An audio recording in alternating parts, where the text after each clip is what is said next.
Hindi nga kita kilala. Ilang beses ko bang kailangang ulitin sa'yo na hindi nga kita kilala? Hindi nga kita naaalala. Mahirap bang intindihin yon, Avery? Matthew, huwag mo akong tawagin sa pangalan ko. From now on, ayoko nang makita pang pagmumukha mo. Wala akong pakialam kung may relasyon tayong dalawa noon. Si Trisha lang ang mahal ko. At si Trisha lang ang pakakasalan ko. Naiintindihan mo ba ako, Avery? Pero, paano anak nating dalawa, Matthew? May anak tayong dalawa, paano? Paano ko siyang palalakihin kung wala ka? Then abort it. Suwestyon nito na ikinamilog ng mga mata ni Avery sa gulat.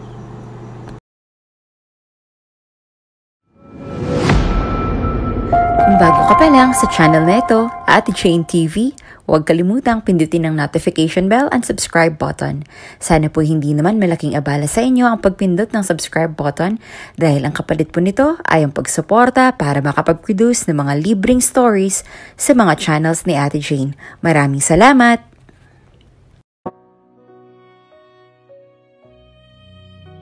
Ang sabi ng matatanda, sagrado raw ang kasal.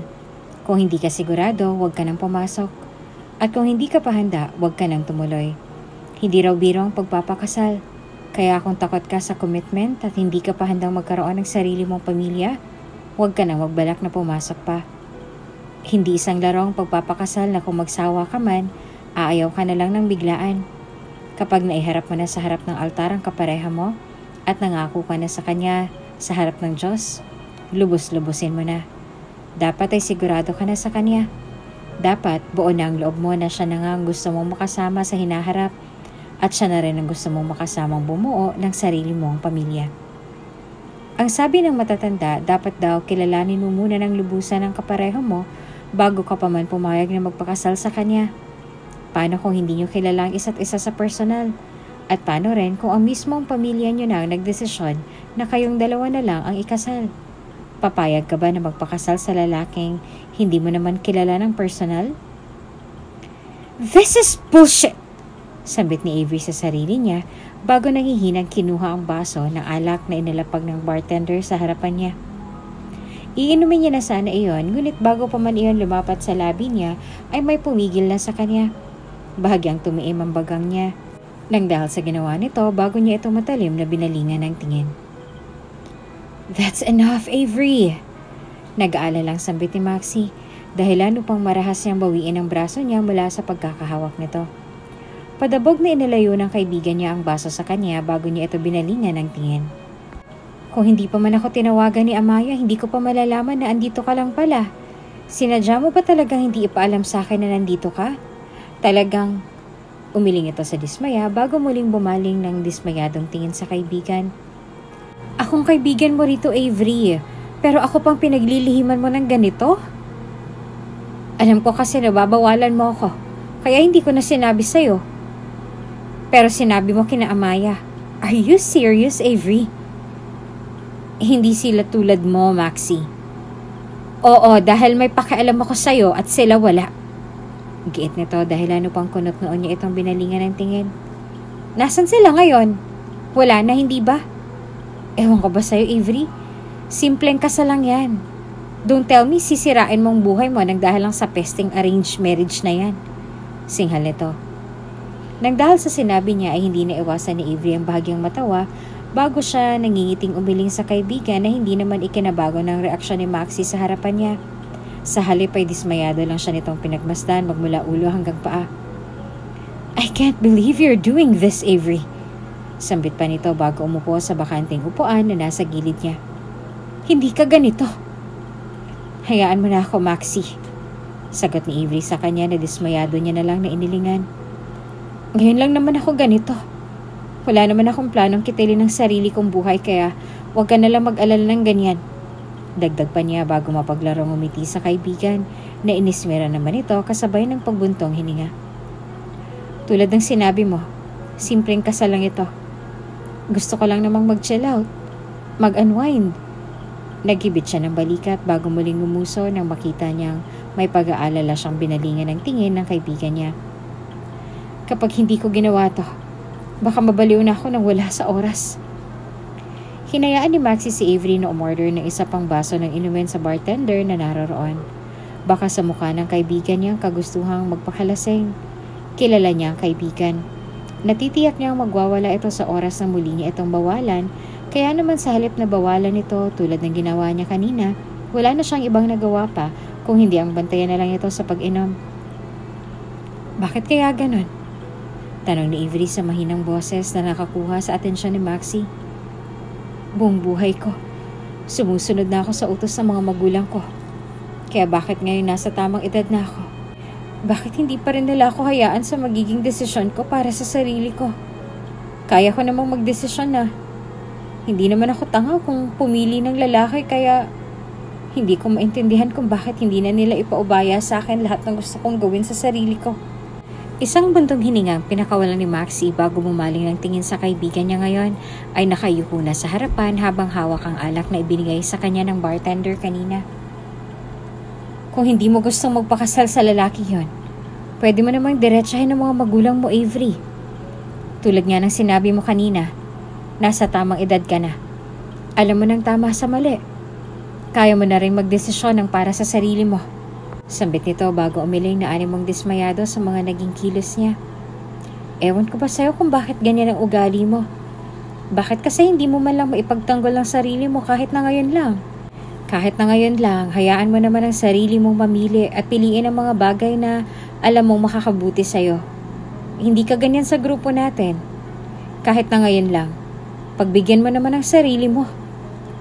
Wala nang ibang nagawa si Avery kung hindi ang malungkot na lang na ngumiti sa kanya bago nag-iwas ng tingin sa kaibigan. Buong buhay ni Avery ay wala na siyang ibang ginawa kung hindi ang gawin lahat ng inuutos ng mga magulang niya sa kanya. Palagi niyang sinusunod ang mga kagustuhan nito. Kahit na alam niya sa sarili niya ang ikakapahamak niya ang ilan sa mga naging desisyon nito para sa kanya. Alam ng mga magulang mo makakabuti para sa iyo. Kung makakabuti para sa kanya magpakasal sa lalaking hindi niya kilala, bakit ngayon pa lang ay naghihirap na siya kahit na hindi niya pa ito nakikilala sa personal?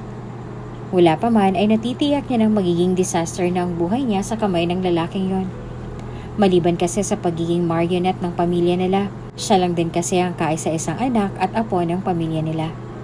Malaki rin ang expectation sa kanya ng lahat, kaya naman hindi niya alam kung papaanong babaliin ang desisyon ng mga magulang niya para sa kanya. Palibhasa kasi lumaki sa isang mayaman at kilalang pamilya. Marahil nga ganito talaga siguro kapag lumaki ka sa isang mayamang pamilya. Kailangan mong ma-meet ang expectation ng lahat dahil yun ang expectations nila sa'yo. Gaano man kababa ang tingin mo sa sarili mo, kailangan mong mapahanga ang lahat. Kailangan mong mapahanga lahat ng taong nakabantay sa lahat ng kilos mo, kahit na pakiramdam mo sa sarili mo ay mahina ka. Hindi na rin siya magtataka pa sa kung bakit hindi na rin ninais ng tita niya na magpakasal at magkaroon ng anak tulad ng kapatid nito na magulang ni Avery.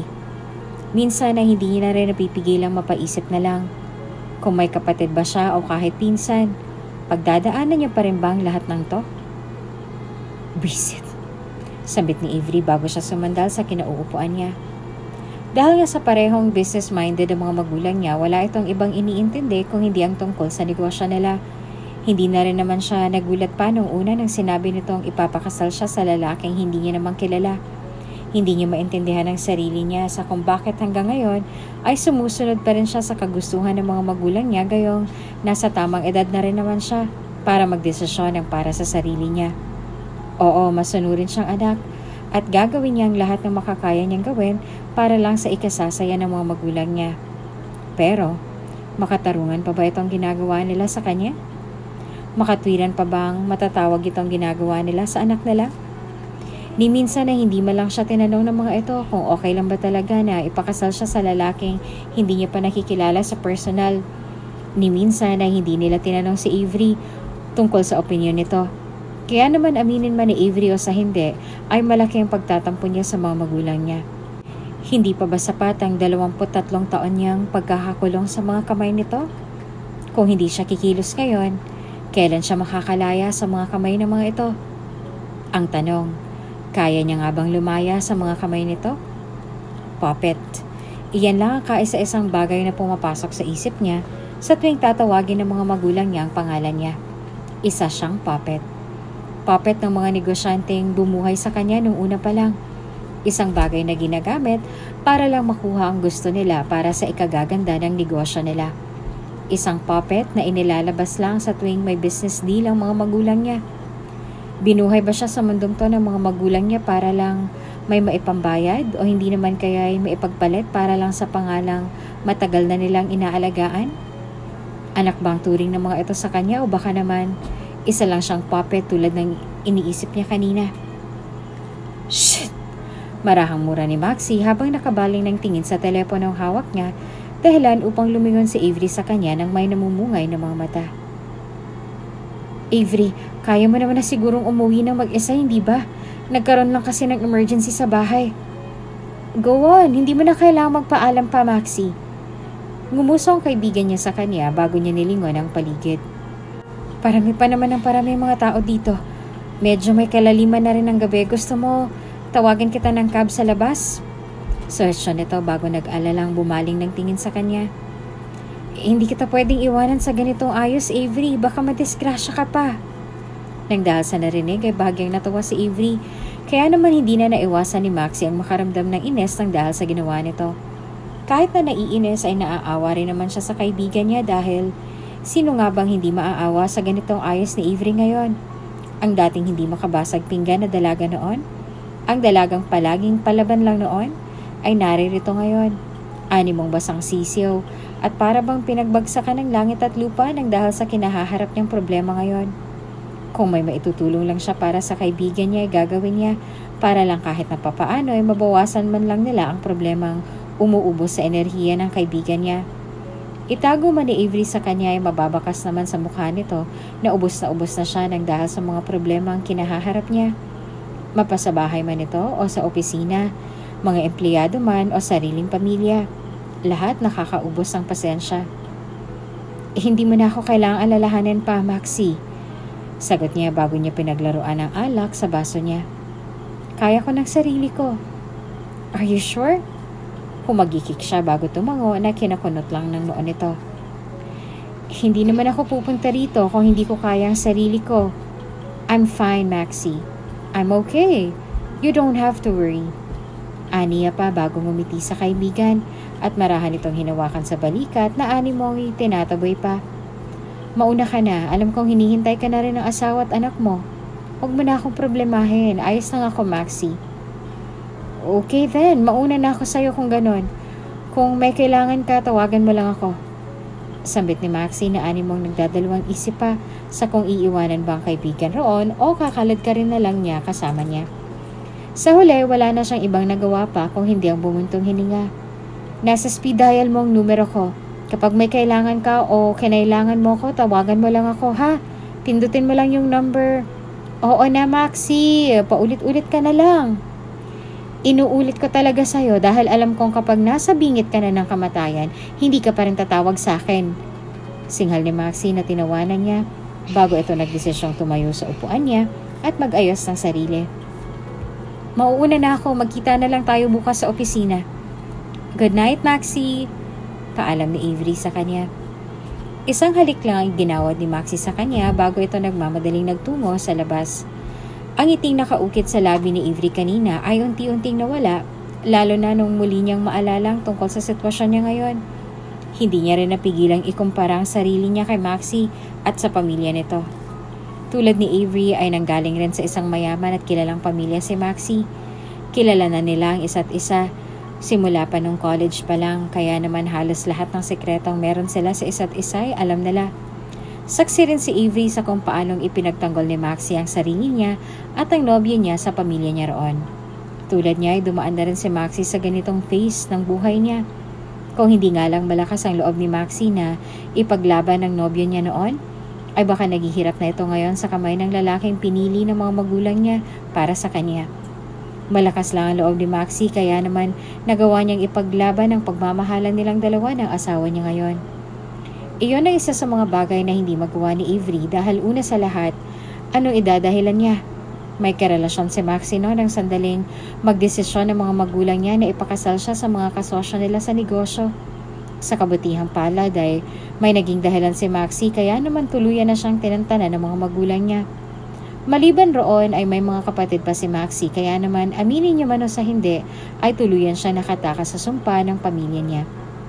Ang pinagkaiba lang nilang dalawa ni Avery, si Maxie ay may mga dahilan at kung sakali mang madismaya ang mga magulang niya sa kanya, hindi pa iyon nahuli para sa lahat dahil may mga kapatid pa siya.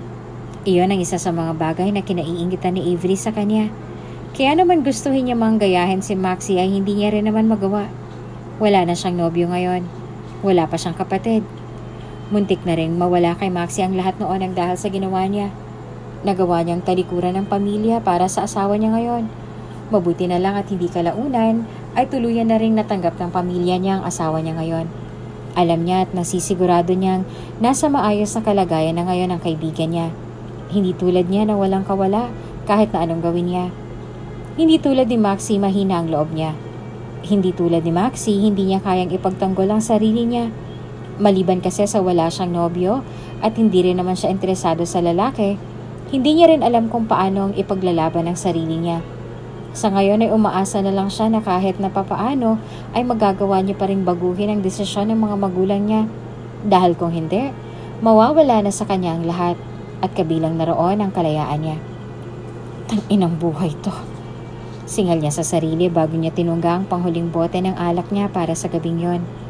Medyo malalim ng gabi at parami na rin ang parami ang mga taong naroroon. Hindi niya na mabilang kung ilang bote na ng wine ang naubos niya ng gabi ring yon. Tila ba naghalo-halo na rin ang mga iniinom niyang alak. Kaya naman hindi na rin siya nagtataka sa kung bakit umiikot na ngayon ang mga mata niya nang dahil sa labis na kalasingan. Habang palalim ng palalim ang gabi, tila ba mas lalo lamang na nagiging wild ang mga taong sumasayaw doon sa dance floor. Kahit na nahihilo, ay nagawa pa rin ni Avery ang umalis mula sa pagkakaupo at dumiretso na sa gitna ng dance floor. Ginawa niya ang lahat ng makakaya niya upang makarating sa pinakagitna at nang sandaling makarating roon, ay hindi na siya nagdalawang isipan na sumayaw at mag-enjoy sa tugtugin sa bandang naroroon. Mas lalo lang din lumakas ang tugtugin sa sound system na animong maging ang pagdugundong ng puso niya ay hindi niya na rin gaanong marinig ngayon. Sa halip na pansinin iyon ay nagpatuloy lang siya sa paggiling at pagsayaw sa gitna ng dance floor. Maraming lalaki nakikisayaw sa kanya, kaya naman bahagya pa siyang napapangiti. "Hello, baby?" Bati ng isang negosyanteng sumasayaw sa harapan niya. "Free ka ba ngayon? Gusto mo bang sumama sa akin?" "Libre ako, pero ayoko sa'yo," sambit niya bago niya tinalikuran ang lalaki. Nagtungo siya sa gilid upang doon sumayaw ng sumayaw, nang walang mambubulabog sa kanya. Hindi rin naman siya nasundan pa ng lalaki nagtanong sa kanya, kaya naman kahit na papaano ay nakaramdam na rin siya ng kampante. Wala siyang balak na makipag one night stand sa kung sino mang lalaki na mag-aaya sa kanya ngayon. Naririto siya para mag-party. Hindi para makipag one night stand sa kung sino-sino lang.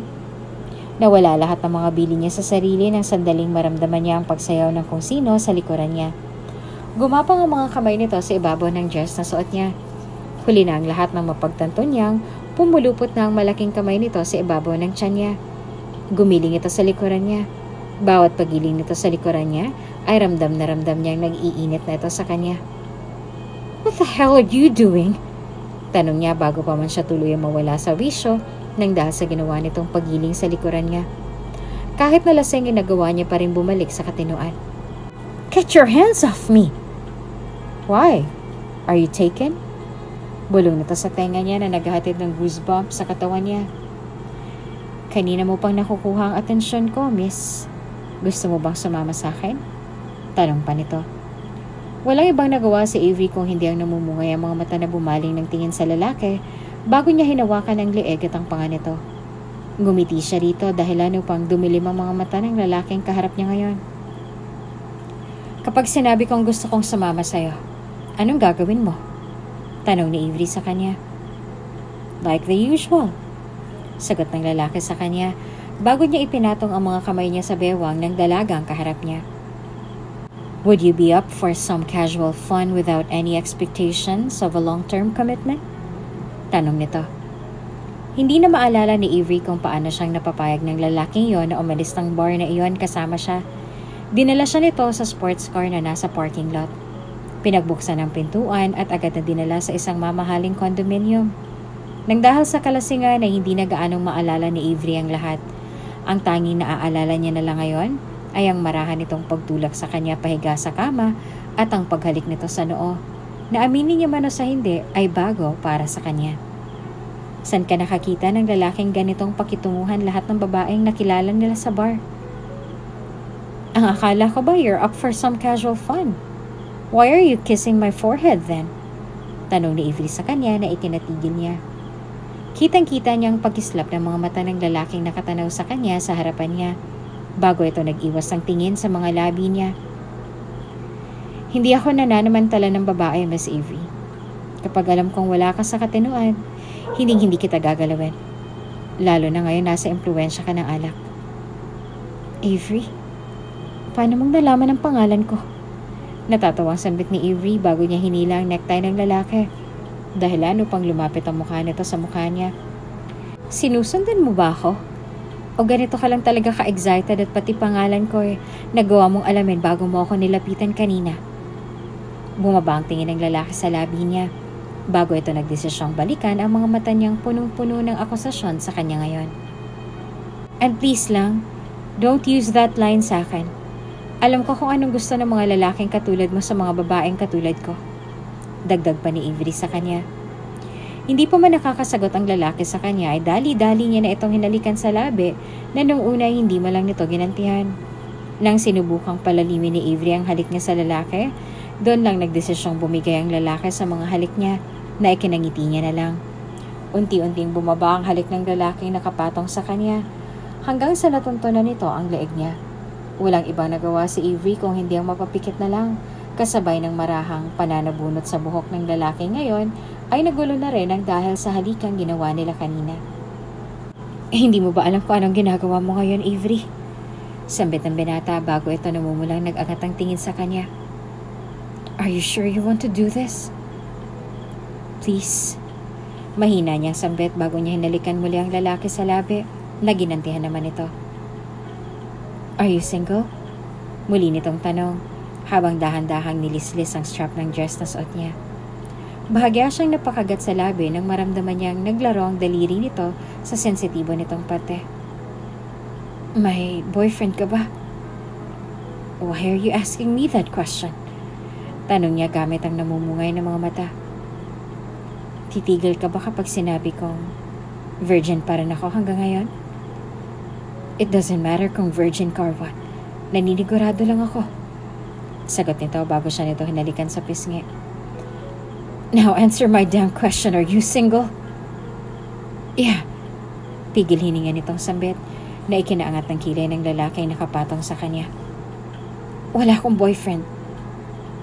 But you're bound to marry someone else, right? Dagdag nitong tanong. Nang dahil sa tanong nito ay hindi naiwasan ni Avery ang magmulat ng mga mata. Kitang-kita niya na ngayon ang seryoso at madilim nitong titig sa kanya. Kaya naman hindi niya naiwasang makaramdam ng pagtataka. Pilit niyang tinanggal sa isip niya iyon bago natawa at umiling sa lalaking nasa harapan niya. Paano mo nalaman ang tungkol sa bagay na yon? Tanong niya bago siya namumulang mukhang umiling dito. We don't like each other. Hindi ko siya kilala sa personal. I don't even know his name. Kaya hindi ko rin alam. Alam kong wala rin naman siyang pakialam sa akin kahit na gawin natin to ngayon. Wala siyang pakialam. At mas lalong wala siyang karapatan kung makipag one night stand ako sa mga lalaking nakilala ko ngayong gabi. Paano kung meron? Then wala akong pakialam. Sagot niya bago pa niya muling kinuha ang necktie ng lalaki. At agad muli itong sinugod ng malalim na halik dahilan upang muli nitong gantihan ng lalaking kasama niya sa mga oras na yon. Hindi na matandaan ni Avery kung paano nauwi sa ganoon ang lahat. Ang buong akala niya ay panaginip lang lahat. Ngunit nang sandaling magising siya sa isang hindi pamilyar na kwarto, doon niya lang napagtanto sa sarili niya na totoo ang lahat ng nangyari at nararamdaman niya kagabi. Totoo na may nangyari sa kanila ng lalaking sigaw niya bago niya kinuha ang comforter na nakabalot sa kanya. Muli niyang sigaw nang sandaling sumilip siya sa loob at agad na nakaramdam ng hiya at takot nang makitang wala siyang suot na saplot. Imposible! Imposibleng mangyari ang lahat ng to! Imposible! Magkakasunod niyang sambit sa sarili bago siya umusog papalayo. Nakita niya kung paanong napabalikwas ng higa sa kama ang lalaking nakadapa lang sa kama kanina bago ito nagdesisyong bumaling ng tingin sa kanya. Tulad niya ay wala rin itong saplot kaya naman halos namutla na siya nang makita niyang mabuhay ang hindi dapat mabuhay ng mga oras na yon. "Walang hiya kang lalaki ka! Anong ginawa mo sa akin, ha?" Sigaw niya bago niya ito hinampas ng mukha sa una na nadampot niya. "Pinagsamantalahan mo ang kahinaan ko! Manyakis ka!" Gigil niya pang sambit habang patuloy sa paghampas ng unan sa lalaking walang ibang nagawa ngayon kung hindi ang kunot noong tanggapin lahat ng hampas na iginagawad nito sa kanya. Walang ibang nagawa si Matthew kung hindi ang tumayo, dahilan upang umigkas ang hindi dapat umigkas. Mabilis namang namula ang mukha ni Avery bago siya nag-iwas ang tingin dito. Sinamantala naman niya ni Matthew upang manguha ng roba at agad na binalot roon ang hubot-hubad na katawan niya. "Pagkatapos mo akong gamitin kagabi, aakusahan mo naman ako ng ganyan?" Singal ni Matthew sa kanya, dahilan upang mabilis na namula ang kabuuan ng mukha niya. "Baka gusto mong ipaalala ko sa'yo lahat ng nangyari kagabi, kung paano kang nagmakaawa sa akin, at kung paano mong nilagay sa..." "How dare you!" Singhal ni Avery, bago niya binato sa mukha ni Matthew ang una na ginamit niya kanina. Nakailang sagutan pa sila bago nakumbinsi ni Matthew ang dalaga na huminahon upang makapag-usap ng maayos sa kanya. Nang sandaling maalala ang lahat at nang mapagtantong may naging kasalanan din naman siya, hindi kalaunan ay tuluyan na rin siyang kumalma. Natitiyak niya naman na gumamit ng proteksyon ng binata kagabi kaya naman alam niya sa sarili niyang hindi magbubunga ang bawal nilang ginawa kagabi. Ang tanging problema lang niya ngayon ay paano kung matuklasan ng lalaking ikakasal sa kanya na hindi na siya birhen. Huhusgahan ba siya nito kaagad? Paano kung tawagin siya nitong malende dahil lang sa hindi na siya birhen kapag ikinasal na siya rito? "Kaya kitang panindigan kung yun ang ikinakatakot mo," sambit ni Matthew bago niya inilapag ang tasa ng tsaa na hinihingi ni Avery sa kanya kanina. "Kaya kitang pakasalan kung hihilingin mo." Nang dahil sa sinabi ni Matthew ay bahagya pa siyang natawa. Hindi tuloy alam ni Matthew kung anong mararamdaman nang dahil sa ginawa nitong pagtawa sa harapan niya. Maaasar ba siya? Mapipikon? O magugulat? "Sa tingin mo, ganun lang yan kadali, Matthew?" Tanong ni Avery sa kanya na hindi niya naman kinibo.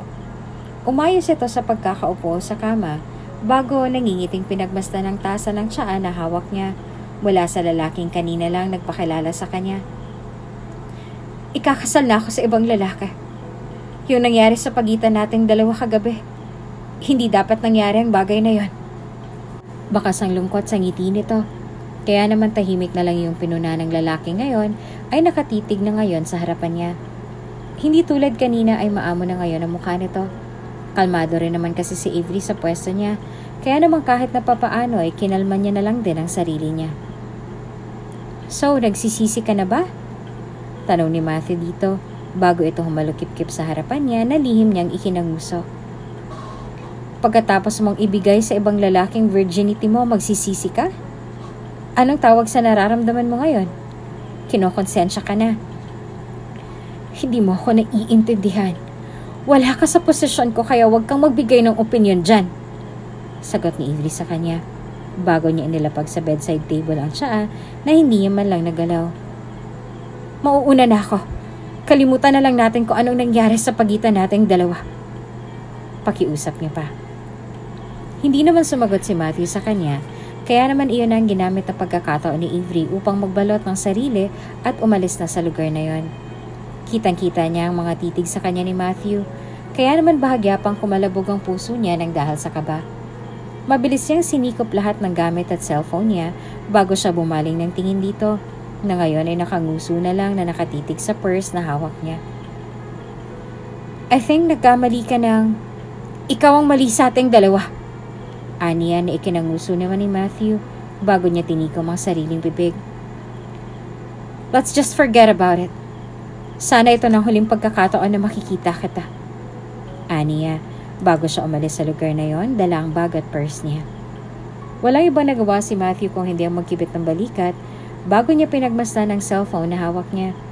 Hindi niya alam kung bakit pero tila ba pagkatapos ng nangyari sa kanilang dalawa ni Avery, para bang nagkaroon na siya ng interes dito. Ano kaya mararamdaman ng dalaga kapag nalaman nitong "Pwisit na buhay to!" Singhal agad ni Avery pagkapasok niya sa loob ng opisina niya. Hindi niya pinansin lahat ng empleyadong bumati sa kanya, hindi tulad ng palagi niyang ginagawa noon, kaya naman maging si Maxie ay nagulat nang makita kung anong ginawa ni Avery sa mga tauhan niya. Habang tumatagal ang panahon ay mas lalo lang ito nagiging mainitin ang ulo. Marahil nga ay malaki ang naging epekto ng desisyon ng mga magulang niya na ipakasal siya sa ibang lalaki na ni minsan ay hindi niya pa nakikilala ng lubusan. Kung hindi lang dahil sa desisyon ng mga magulang niya, di sana ay maayos pa rin kalagayan ng lahat. Kung hindi dahil sa pagiging manipulative ng mga magulang niya, di sana ay ini-enjoy niya pa rin ngayon ang buhay na meron siya, ang kalayaan na meron siya. Pwisit! Avery! Bati agad ni Maxie bago siya nito sinundan hanggang sa loob ng opisina niya. Duda talaga ako sa'yo nung nagpaiwan ka kagabi. Unang kita ko pa lang sa'yo, sigurado na ako. Come on Maxie, wala na ako sa mood makipaglokohan ngayon. At sa tingin mo nasa mood ako, Avery. Galit na sambit ni Maxie ni inismeran niya. Anong oras ka umuwi kagabi? Anong nangyari sa'yo kagabi? Paulit-ulit kitang tinatawagan kagabi hanggang kaninang umaga pero never mong sinagot lahat ng tawag ko sa'yo. Maxie, please. Naririndi niyang pakiusap na ikinakunot naman ang noon ito. Wala ko sa mood ngayon, Maxie. Kung may reklamo ka, ipagpabukas mo na lang yan, okay? Sa halip na tumango ay walang ibang nagawa ang kaibigan niya kung hindi ang humalukip-kip sa harapan niya habang mataman siyang pinagmamasdan sa kinatatayuan niya. Wala tuloy siyang ibang nagawa kung hindi ang mapabuntong hininga na lang bago siya lihim na sumuko dahil natitiyak niyang hindi magpapakabog si Maxie sa kagustuhan nitong guluhin ang araw niya ngayon. Sagutin mo muna ang tanong ko sa'yo, Avery. Hindi ako matatahimik hanggat hindi mo nasasagot ang tanong ko sa'yo. Demand ito sa kanya na lihim niya na lang na inismeran. Late ka na sa trabaho mo kanina at hindi kita makontak kagabi. At isa pa, ibang lalaking sumasagot sa lahat ng tawag ko sa'yo mula pa kaninang umaga. Umamin ka nga sa akin, Ave. Siguro may nabingwit kang lalaki kagabi, no? Ano? Gulat na tanong ni Avery bago siya umismid sa kaibigan dahil natitiyak niyang nanloloko lang ito ngayon. Wala akong nabingwit na lalaki. At isa pa, hindi ako interesado sa lalaki, ano? Alam mo naman yan, Maxie. Wala akong interes sa mga ganyan. Paano mo palang maipapaliwanag yung lalaking sumasagot sa lahat ng tawag ko sa'yo mula pa kaninang umaga? Anong lalaking sinasabi mo? Wala naman akong ibang kasamang lalaki kanina. Aniya bago pa siya napanguso nang muling maalala ang naging sagutan nilang dalawa ni Matthew kanina. At saka never kang tumawag sa numero ko, oh. Wala akong natanggap na text o tawag galing sa'yo. Anong tawag mo rito? Sige nga. Singhal ni Maxie bago niya ipinakita kay Avery lahat ng nasa call history niya. Agad naman nanamutla si Avery sa sarili niya at nang may mapagtanto ay dali-dali niyang dinampot ang cellphone na nadampot niya kanina sa bedside table. At tulad ng inaasahan niya ay ibang cellphone nga ang nadampot niya. Kaya naman halos hilamusan niya ang sarili nang dahil sa labis na frustration. Ilang beses niya nang sinumpa sa sarili niya na kahit na anong mangyari ay ayaw niya nang makita pa ang mukha ng lalaking yon. Lalo na ngayong gusto niya nang ibaon sa limot ang lahat. Ang tanong, paano niyang mababaon sa limot ang lahat kung ang tadhana na mismo ang gumagawa ng paraan upang muli na naman silang magkita? O anak, bati ng nanay niya nang nakasimangot siyang pumasok sa bulwagan ng mansyon nila. Ilang beses kong tinawagan si Maxie kagabi to make sure na magkasama kayong dalawa. Iniwan ka raw niya sa Benzi kagabi? Saan ka ba nagpalipas ng magdamag kung iniwan ka niya ron? Maaga akong pumasok sa opisina kanina, ma. Ibang nakalagay sa logbook, anak. Kunot noon itong sambet bago nanliit ang mga matang bumaling sa anak. Umamin ka nga sa akin, anak. May iba ka bang pinuntahan kagabi? Sa halip na sumagot ay walang ibang nagawa si Avery kung hindi ang pabuntong hiningang mag-iwas ang tingin sa nanay niya bago ito nagdesisyong magpaalam dito.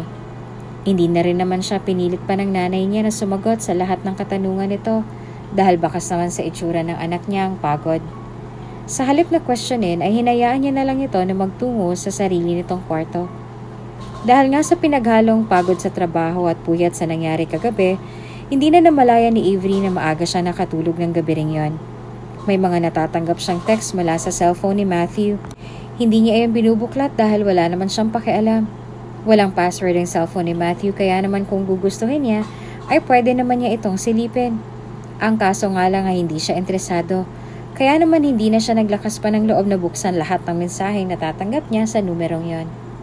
Sa kabilang banda naman ay walang ibang nagawa si Matthew kung hindi ang mag-browse sa cellphone ng dalagang nakasama niya kagabi. Marami siyang nakitang pictures ng dalaga sa cellphone nito. Ang ilan sa mga litratong yon ay kasama niya ang mga magulang niya kaya naman bahagya pa siyang napangiti sa sarili. Nawala lamang ang ngiti sa labi niya nang bigla na lang nag-ring ang cellphone na hawak niya para sa isang tawag. Isang buntong hininga lang ang ginawad niya sa sarili bago niya sinagot ang tawag na nanggaling sa sarili niyang numero na paniguradong hawak ngayon ni Avery. Matthew! Sabit agad ni Avery sa kabilang linya, dahilan upang agad siyang mapangiti. Are you there? Yes? Anong yes? That's my number! Bobo! Sambit nito sa kabilang linya na ikinaangat ang labi niya. Bakit ikaw ang may hawak niyan? At bakit nasa iyo ang cellphone ko? Why don't you ask yourself instead, Miss Avery? Sambit ni Matthew sa kabilang linya na ikinaguso naman ni Avery. Ikaw ang umalis kaninang umaga. Ikaw ang dumampot sa cellphone ko. Okay, fine, whatever. Aniya bago mismed. Okay, ako nang may kasalanan. Now, ikaw naman talaga. Pwede bang let me finish my words muna? Singhal nito bago siya sumingangot. Kailangan ko ang cellphone na yan at narariyan lahat ng contacts ko sa opisina. I badly need that right now, Matthew. Kung hindi nakakaabala sa'yo, pwede bang pakidaan na lang dito sa opisina ko sa may BGC? Ipapaabang na lang kita sa sekretarya ko. May mga importante akong lakad, Miss Avery. Sagot ni Matthew sa kanya. At isa pa, wala akong perang pambayad ng taxi. Isa lang akong hamak na empleyadong may minimum wage. Ipapasundo kita kung ganon. Tulad ng sinabi ko, marami akong lakad. Sagot ni Matthew sa kanya, dahilan upang mapayuko na lang siya sa mesa niya. Kung gusto mo, pwede ko itong idaan sa'yo. Pero hindi na muna ngayon dahil marami akong kailangang asikasuhin. Aniya pa. Okay, fine. Kailan ka pwede kung ganon? Kung kailan ako pwede. Sagot ni Matthew sa kanya bago nangiti sa sarili na alam niyang lihim namang inismera ni Avery sa kabilang linya. Hindi ko alam kung kailan. Tatawagan na lang siguro kita. Ano yan? Ako pang mag-a-adjust sa'yo, Matthew? That's my phone! Sagot ni Avery sa kanya na mababakas na sa boses nitong inis na lihim niya na lang na ikinatawa. At isa pa, wala ka namang balak na kuhanin itong cellphone mo sa akin? Kung hindi ako nagkakamali, puro may kinalaman sa business tong mga contacts mo sa phone nito. And please lang, stop using that line to me. Alam ko na hindi ka empleyado lang. Hindi mo ako maluloko sa mga ganyan. Alam ko na hindi ka basta-basta. Alam mo naman pala eh. Maliwanag na rin siguro sa'yo ang lahat niyan? What? Singhal ni Avery sa kabilang linya na lihim niyang ikinatawa. Gusto kong makuha ang phone ko ngayon na. Kung gusto mong makuha ang cellphone mo sa akin, then hayaan mo ako mag-request sa'yo. Aniya sa mababang tono na ikinatahimik ni Avery sa kabilang linya. Masyadong mahalaga ang oras ko, Miss Avery. At hindi ako basta-bastang nagsasayang ng oras sa kung kani-kanino. Kung gusto mong kuhanin ang cellphone mo, ibibigay ko sa'yo sa isang kondisyon. Anong kondisyon? Let's have a date. Aniya na alam niyang ikinatigil ng dalaga sa kabilang linya. Aaminin niya man o sa hindi ay nakuha ni Avery ang atensyon niya. Kung dati-rati hindi siya interesado rito, ngayon naman ay animong interesado na siya dito. Maging ang pagkatao ni Avery ay masusi niyang pinag-aralan noon pa man. Aaminin niya man o sa hindi ay nagbago lang naman ang tingin niya sa dalaga pagkatapos ng nangyari sa kanilang dalawa ng gabing yon. Kung alam niya lang na makukuha ng dalaga ang atensyon niya, di sana nung una pa lang ay pinilit niya ng mga magulang niya na madaliin na ang kasal na lang dalawa ni Avery. Oo, Siya ang sikretong tao na gustong ipakasal ng mga magulang ni Avery sa dalaga. Bago pa man nila tanggapin si Matthew, ay unti-unti na siyang kinikilala ng mga magulang nito. Dahil sa magandang ugali at background na meron siya sa dati nitong eskwelahan, hindi na naging mahirap para sa kanya at sa mga magulang niya na pilitin ang mga magulang ni Avery na ipakasal ito sa kanya. Nung unay nahirapan pa sila dahil hindi naman naniniwala sa mga arranged marriages sa mga magulang ng dalaga. Pero nang sandaling makita nilang porsigido si Matthew sa anak nila, hindi na rin sila nagdalawang isipan na pumayag sa kagustuhan ni Matthew. Alam din naman kasi nila na matinong binata si Matthew at nakikita rin nila na magiging mabuting asawa ito sa anak nila. Nangako rin naman ito sa kanila na hindi niya pababayaan ang anak nila at iyon ang isa sa mga pangako ni Matthew sa kanila na hanggang ngayon ay pinanghahawakan nila. Matthew! Nakangiting bati ni Trisha bago niya niyakap ang binata na ngayon ay bahagya pang nagulat nang makita niya itong masugid na naghihintay sa lobby. Humarap sa kanya ang dalaga nang may ngiting nakaukit sa labi na hindi niya naman ginantihan. Actually, kanina pa kitang hinihintay. Ang sabi sa akin ng sekretary mo ay abala ka raw nitong mga nagdaang araw. Ilang linggo na rin ako nagpabalik-balik dito sa pagbabaka sakaling magkrus ang landas nating dalawa. Ngayon lang ako nagkaroon ng pagkakataon na muli kang makita rito. What are you doing here? Tanong sa kanya ni Matthew na bahagya pang ikinapula ng mga mukha niya nang dahil sa pagkapahiya. Nandito ka na naman ba para ulitin kung anong ginawa mo rito nung nakaraang taon, Trisha? What? Gulat itong tanong bago idinaan sa pagtawa ang pagkapahiyang nararamdaman niya sa sinabi nito. No, hindi ko nagagawin yun, Matthew. Nangako na ako sa'yo, hindi ba? Na hindi ko na ulit gagawin yun.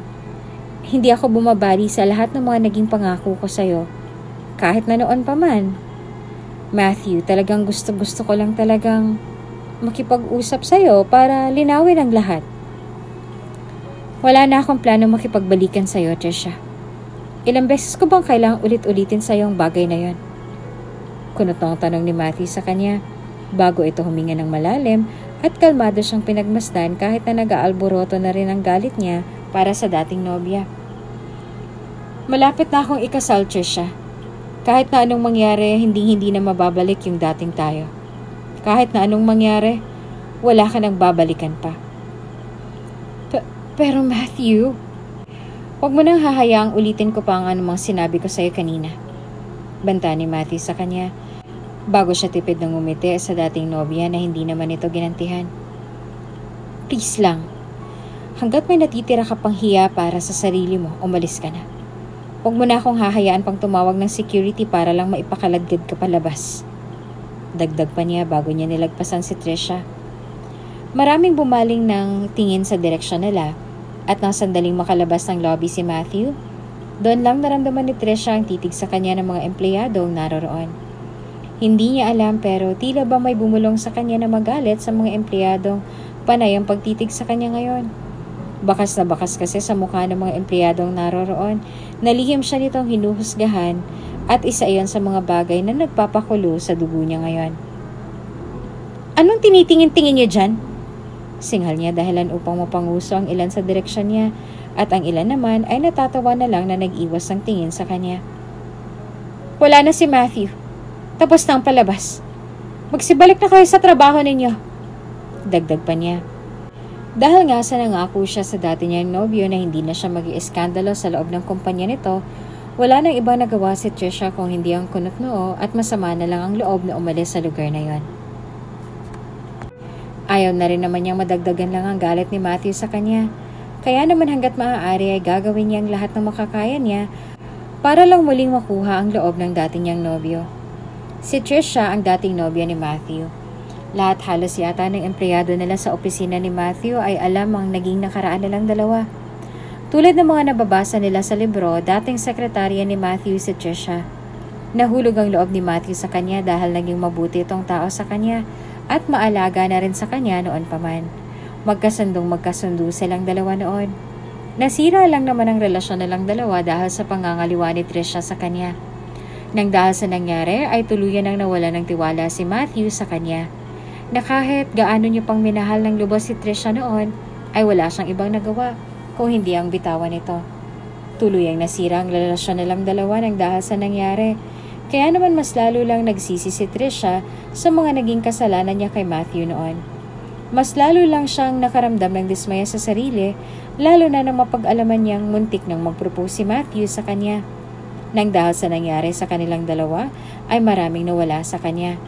Ang lalaking mahal niya, ang trabaho niya, ang kasal na dapat ay ngayong taon na, at ang tiwalang i-invest sa kanya ni Matthew noon pa man. Lahat ng yon ay nawala ng dahil lang sa isang pagkakamali. Kaya naman ngayong muli siyang nakabalik sa buhay ni Matthew, gagawin niya ang lahat at desidido na siyang gawin ang lahat para lang muling makuha ang loob ng binata. Ang balita niya kasi ikakasal na raw ito sa nobya nitong hanggang ngayon ay hindi man lang nito pinapangalanan. Minsan nga'y nakakaramdam na rin siya ng pagtataka dahil kung ikakasal na silang dalawa, bakit kailangan niya pang itago ang identity ng magiging asawa niya? Sinong matinong lalaki ang itatago ang pagkakakilala ng asawa niya? Maaari lang namang gawin ang bagay na yun kung hindi niya talagang mahal ang magiging asawa niya. O baka naman napipilitan lang silang dalawa sa kasalang yon? Kung sino man ang babaeng ipinalit mo sa akin, hindi ako makakapayag na makukuha ka niya sa akin. Isinusumpa ko yan. Sambit ni Trisha sa sarili niya bago matalim ang titig na naglakad palabas ng building na yon. Sa kabilang banda ay nagpatuloy lang naman ang pagkikita ni Matthew at ni Avery. Kung noong una, dahil lang sa cellphone kung bakit sila nagkikita, ngayon naman ay iba na ang rason kung bakit sila paulit-ulit na nagkikita. Hindi maitatanggi ni Matthew na sa ikli ng panahon niyang nakilala ang dalaga, tuluyan na ang nahulog ang loob niya dito. Itanggi man ni Avery ay maging siya ay tinamaan na rin sa mga paulit-ulit na panliligaw ni Matthew sa kanya, hanggang sa tuluyan na ngang nahulog din ang loob niya rito. Sa loob ng 6 na buwan doon lang napatunayan ni Avery na may nararamdaman na nga siya para sa binata. At nang sandaling inamin niya ito kay Matthew, ay walang mapagsidla ng tuwa sa mukha niya nang dahil sa nangyari. Sinasagot na kita, sambit ni Avery, dahilan upang bahagyang manlaki ang mga mata ni Matthew bago siya nagdesisyong tuluyang yakapin ang dalaga ng mahigpit na bahagya naman itong ikinahagikik. Oo, nakatadhana siyang ikasal sa lalaking gusto ng mga magulang niya para sa kanya at aware siya sa mga bagay na ginagawa niya ngayon. Anong magagawa niya kung tumitibok ang puso niya para kay Matthew? Anong magagawa ng mga magulang niya sa oras na ipaglaban niya ang nararamdaman niya para sa nobyo niya ngayon? Wala naman sigurong masama kung sakali mang unahin niya muna ang ikakasiyan niya ngayon, hindi ba? Hindi naman siguro magiging kalabisan kung uunahin niya na muna ngayon ang sarili niya kesa sa kagustuhan ng mga magulang niya. Kung tutuusin nga dapat ay may sarili na siyang desisyon para sa sarili niya. Ngayong naririto na si Matthew, tama lang ba na ito na rin ang gamitin niyang pagkakataon upang makalaya sa kamay ng mga magulang niya? Madalas siyang dalhin ni Matthew sa kung saan-saan sa tuwing lalabas silang dalawa. Tila ba ginagawa rin ito ni Matthew upang kahit na papaano ay maibaling niya kay Avery ang atensyon niya. Hindi niya alam pero tila ba muli na namang gumulo ang isip niya, lalo na ngayon nagbalik si Trisha sa landas niya. Aminin niya man o sa hindi ay may nararamdaman pa rin naman siya kahit na papaano rito. Ngunit hindi niya rin maitatangging may nararamdaman na rin siya kay Avery kahit na papaano. Tama nga bang pumasok ka sa isang relasyong wala kang kasiguraduhan sa nararamdaman mo? Paano na lang kung bigla na lang na magkaroon ng problema? Dito kami madalas magpunta ng ex-girlfriend ko noon. Pag-amin ni Matthew kay Avery habang nakatitig sa mga puno na nasa malayo.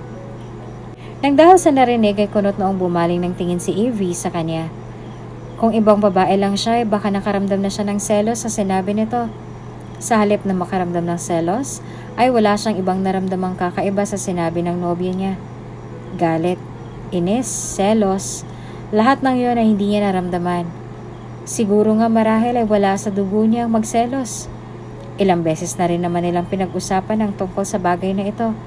Kaya naman wala na siyang ibang naramdaman pa. Tumangulang siya sa sinabi nito bago bumuntong hininga sa kinatatayuan niya. Minsan ay hindi kailanman pumasok sa isip niya na muling bubuksan ni Matthew ang tungkol sa usaping iyon. Lalong-lalo na sa babaeng minsan na rin nagpatibok sa puso niya noon. Ni minsan ay hindi niya inisip na magiging ganito ka-vocal si Matthew sa relasyon na lang dalawa. Kahit na papaano ay nakaramdam naman siya ng pagkakampante dahil lahat ng mga gumugulo sa isipan ni Matthew nasasabi niya sa nobya. Sa kabilang banda ay malaki naman ang pasasalamat ni Matthew dahil kahit na bago pa lang ang relasyon nilang dalawa, nagagawa pa rin siyang intindihin ni Avery at isa iyon sa mga ugaling minahal niya sa nobya ngayon.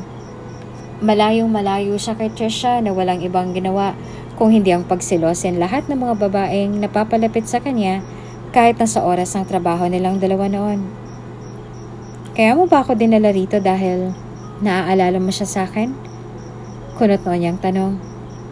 Nang dahil sa narinig ay bahagyang natawa si Matthew bago siya bumaling ng kunot noong tingin sa nobya. Magkaiba kayong dalawa ni Trisha, Avery. At kahit na kailan, hindi kita maihahalin tulad sa kanya. Sagot ni Matthew sa kanya na marahan niyang tinanguan. Dito ako madalas na magpunta noon sa tuwing mag-unwind ako. Huwag kang mag-alala dahil hindi lang naman kayo ni Trisha ang mga dinadala ko rito. At hindi lang kayo nakakaalam sa lugar na to. Dito ako madalas na naglalagi noon. Gusto ko lang ipakita sa'yo para kung sakali mang hindi mo ako mahanap, dito mo lang ako makikita. Dagdag pa niya. Walang ibang nagawa si Avery kung hindi ang tumango na lang bago nagdesisyong pagmasdan ng mga punong pinagmamasdan ni Matthew sa malayo. Hindi niya maitatangging medyo maaliwalas at maganda nga ang lugar na yon. Marahil ay ito na rin ang dahilan sa kung bakit madalas kung dito magtungo si Matthew sa tuwing may problema itong hindi masabi sa kanya. Sa mga sumunod na araw ay nagpatuloy lamang ang relasyon nilang dalawa. Habang tumatagal ang mga oras at araw na magkasama sila, mas lalo lang ding lumalalim ang nararamdaman nila para sa isa't isa. Doon lang na-realize ni Matthew na si Avery na ang laman ng puso niya. Gumulo lang naman ang isip niya noon ang dahil kay Trisha. Alam niya kasi na medyo possessive ito. Kaya naman natitiyak niyang hindi magiging ligtas si Avery kung sakali mang magkita silang dalawa. Alam niya rin na may gagawin si Trisha kay Avery sa oras na malaman nitong ito ang ipinalit niya sa kanya. Kaya naman hanggat maaari gusto niya sanang itago ang kung anong meron silang dalawa.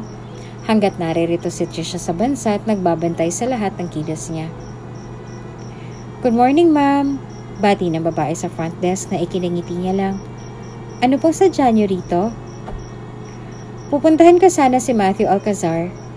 Aniya na tinanguan naman ito bago ito nagsulat ng kung ano sa logbook. Nariyan ba siya sa opisina? Tumango ito sa kanya bago ngumiti. Nariyan po, ma'am. Ano pong sadya niyo sa kanya? May appointment po ba kayo kay Sir Alcazar? Actually, wala.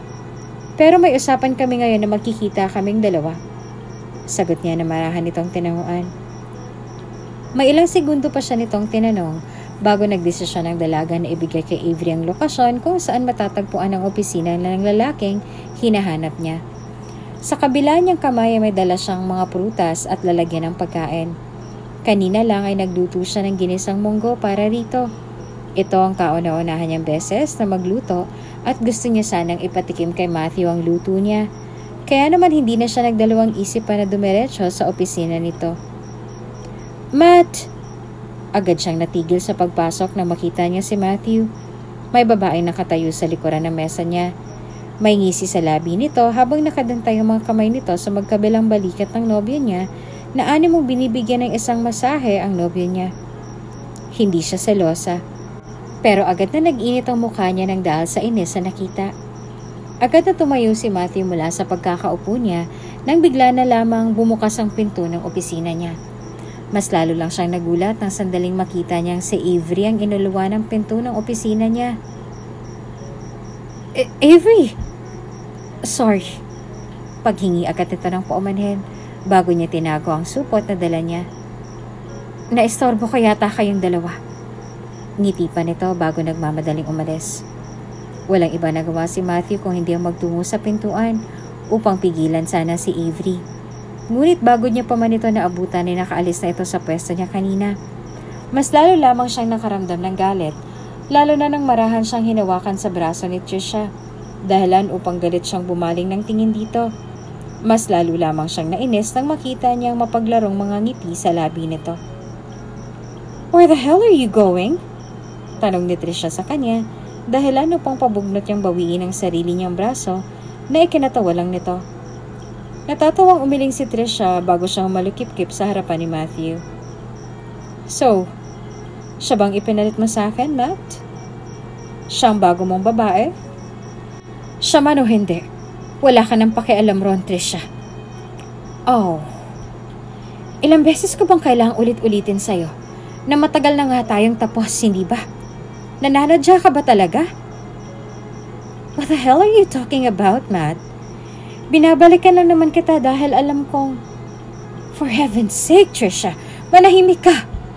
Sigaw ni Matthew na bahagya niyang ikinapikit sa pagkabigla bago natawa sa harapan nito na mas lalo naman itong ikinagalit. Matagal na tayong hiwalay, Trisha. Ilang beses ko bang kailangang ulit-ulitin sa'yo yon? Matagal na tayong wala. Matagal na tayong hiwalay. For you. Pero hindi para sa akin, Matthew. Singhal ni Trisha sa kanya. Alam mo kung gaano kitang kamahal, Matthew. At wala akong pakialam kung may bago ka nang ipinalit sa akin. Ang akin ay akin lang. Naiintindihan mo ba ako? Hindi ka maaagaw sa akin ng kung sino man. Dahil akin ka lang. Dismayadong umiling sa kanya si Matthew bago niya pinagmasdan ng dalaga magmula ulo hanggang paa. Kung alam ko lang na ganyan ang ugali mo, sana nung una pa lang hindi na kita pinatulan. Punong-puno ng pandidiri nitong sabet, dahilan upang makaramdam ng galit at inis si Trisha sa kanya. Nakakadiri ka, dagdag pa niya bago siya umalis sa opisina nito. Nang dahil sa naging sagutan nila ay walang ibang nagawa si Trisha kung hindi ang basagin lahat ng mga gamit na naroroon sa opisina ni Matthew. Kahit na basagin at sirain niya ang lahat ng gamit na naroroon, ay natitiyak niya hindi siya babalikan ni Matthew, kaya naman mas lalo lang siyang nakaramdam ng galit. Sa kabilang banda, hindi na naabutan pa ni Matthew ang dalaga sa parking lot. Mismo ang mga guards na nagbabantay roon ang nagsabi na kanina pang nakaalis si Avery, kaya naman wala siyang ibang nagawa kung hindi ang mapasinghal na lang. Nang dahil sa nangyari at dahil na rin sa galit na nararamdaman ni Matthew para kay Trisha sa ginawa nito kanina, hindi na siya nagdalawang isip pa na ipakaladkad palabas si Trisha sa kumpanya niya. Nung unay nagpupumiglas pa ito, ngunit ang sandaling magpatawag siya ng mga pulis ay wala na itong ibang nagawa kung hindi ang sumimangot at sumunod na lang. Mas lalo lang siyang walang nagawa na sandaling ipaban siya ni Matthew sa buong building na yon. Sinusumpa ko. Hindi matatahimik ang buhay niyong dalawa ng bago mo. Sigaw nito na hindi niya nakinibo. Hindi ko kayo tatantanan, I swear that. Dagdag pa nito, kasabay ng pagduduro sa kanya bago ito sumakay sa kotse niya at humarurot na palayo. Ilang beses sinubukan ni Matthew na tawagan ang numero ni Avery, ngunit sa bawat pagtawag niya rito wala itong ibang ginagawa kung hindi ang patayan siya ng tawag. Nang hindi makontento at dahil na rin sa kagustuhang makapagpaliwanag sa dalaga, hindi na siya nagdalawang isip pa na dumiretso sa condo unit nito. Nang makarating siya roon ay pinagbuksan naman siya ng pintuan ng nobya niya. Bakas ang pamumugto ng mga mata nito marahil sa kakaiyak kanina, kaya naman mas lalo lang siyang nakaramdam ng guilt para sa dalaga. Pasok ka. Mahina nitong sambit bago siya nito pinapasok sa loob.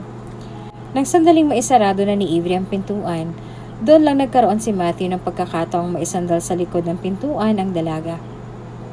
Let's talk. Ani niya sa mababang tono na ikinaiwas ng tingin ni Avery sa kanya. Lahat ng nakita mo kanina. I swear, wala lahat ng yon. Trisha is just a friend. Ni hindi ko nga alam kung magiging kaibigan pa rin bang turing ko sa kanya pagkatapos ng lahat ng nangyari kanina.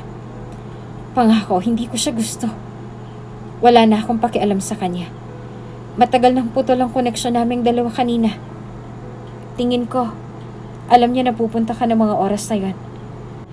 Binigyan niya ako ng masahe kahit na ilang beses ko nang sinabi sa kanya na ayaw ko. Please, Avery, makinig ka sa akin. Hindi ko na siya gusto. Hindi ko na siya mahal. Malungkot nang umiti sa kanya si Avery. Kaya naman mas lalo lang siyang nakaramdam ng takot para sa relasyon na lang dalawa. Alam niya kasi na may mali na base sa paraan ng pagpapatuloy nito sa kanya kanina. Hindi mo naman kailangang magpaliwanag pa, Matthew. Alam ko naman na hindi rin naman magtatagal ang relasyon natin to. Sambit naman ni Avery na ikinabagsak ng mga balikat niya. Ikakasal na ako sa iba. Nakatakda ako magpakasal sa iba. Gustuhin man nating dalawa. Hanggang ganito na lang ang kahihinat na ng relasyong to. I am bound to marry someone else. Hindi ikaw. Kaya, malaya kang bumalik sa kanya kung gugustuhin mo. Wala kang kasiguraduhan sa akin. No, Avery.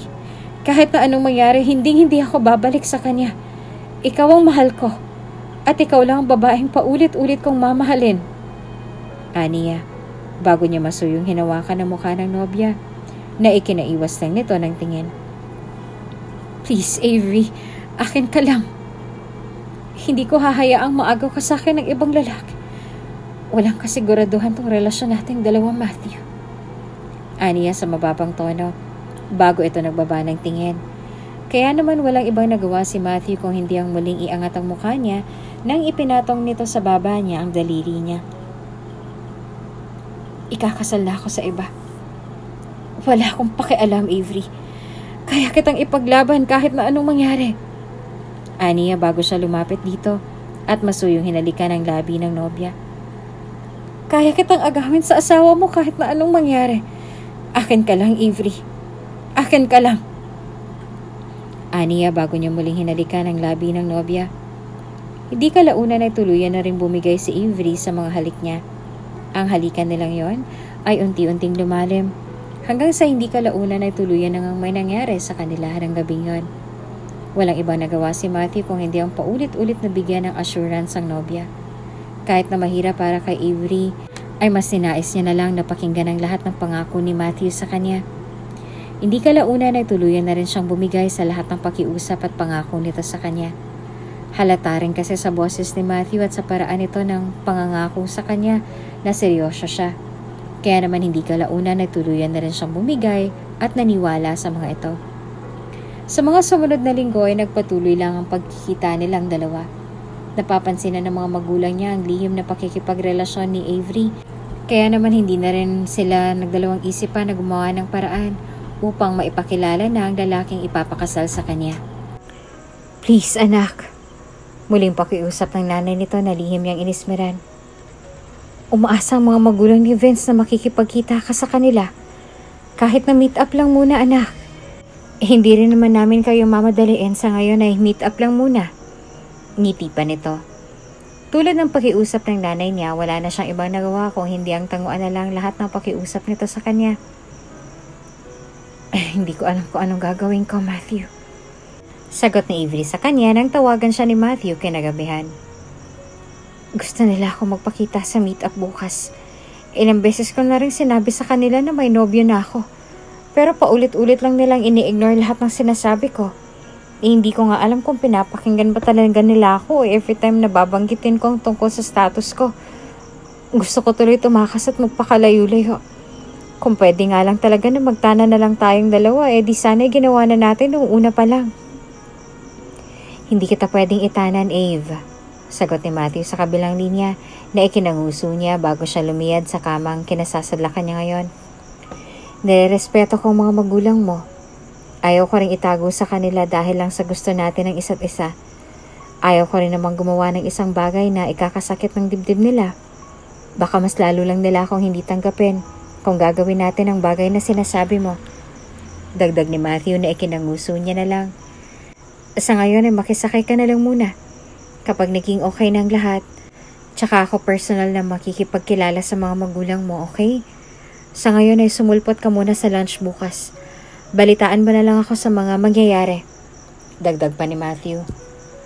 Dahil nga sa pasado 1:00 na ng madaling araw natapos ang usapan nila, hindi na rin naman nagtaka pa si Avery ng sandaling tanghaliin siya ng gising.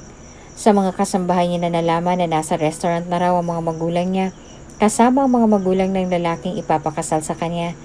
Kaya naman hindi niya naiwasang magbugnot na lamang.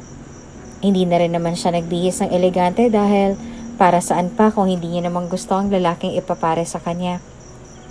Minsan ay hindi niya maiwasang makaramdam ng galit para sa mga magulang niya nang dahil sa mga ginagawa ng mga ito sa kanya. Pakiramdam niya ay isa siyang hayop na ipinapamigay na lang kung kani-kanino. Isang alagang hayop na kapag nasa tamang edad na pwede nang ipare sa mga alagang hayop na mapipili nila. Ni minsan ba trenato siya ng mga ito bilang anak nila? Pinalaki nga siya sa luho. Ngunit ipinagkait naman sa kanya ang lahat, maging ang kalayaan niya. Minsan ay hindi niya rin mapigilan ang sarili niyang questionin lahat ng bagay na meron siya. Tama bang dahil lang sa sila ang nagbigay sa kanya ng buhay nung una pa lang? Dapat bang pati sa pagpili niya sa mga desisyon na para sa ikabubuti niya ay nakikisama sila? Bakit pa nila ito inanak kung ganon? Kung ganon na pati sa pagdedesisyon ay nakikisawsaw silang mag-asawa. Nasa malayo pa lang ay kitang-kita niya na ang mukha ng pamilyar na lalaki sa paningin niya. Mabilis niyang natutup ang sariling bibig mula sa kinatatayuan niya nang dahil sa labis na gulat na makita si Matthew na naroroon sa isang mesa kasama ng mga magulang niya. May kasama ito kaya naman natitiyak niya kung ano man ang naglalaro sa isip niya ngayon. Marahil nga ay tama lahat ng iyon. Sa halip na umatras ay mas ninais niya na lang na maglakad patungo sa mesa ng mga ito. Natigil ang tawanan ng mga magulang nila nang sandaling mag-angat ng tingin ng nanay niya bago siya nito tinawag na nakapagpadiretso sa likod ni Matthew mula sa kinauupuan nito. Avery! Tawag nito dahilan upang mabilis na umupo si Avery mula sa upuang ibinigay ng mga magulang niya sa kanya. Everyone, this is my unika iha, my Avery. Avery anak, this is Vince Matthew, your future husband. Dagdag pa nito. Sa halip na mag-angat ng tingin ay walang ibang nagawa si Avery kung hindi ang mag-poker face sa harap ng lahat. Kaya naman walang ibang nagawa ang nanay niya kung hindi ang nahihiya siyang sikuhin sa tagiliran bago iniba ang topic nila ng mga sandaling yon. Mula sa pwesto niya ay naramdaman niya ang mga titig ni Matthew sa kanya at sa halip na gantihan ang lahat ng ito ay wala itong ibang ginawa kung hindi ang magbaba ng tingin sa pinggan na nasa harap niya. Pagpasensyahan niya na si Avery, wala kasi siya sa mood ngayon.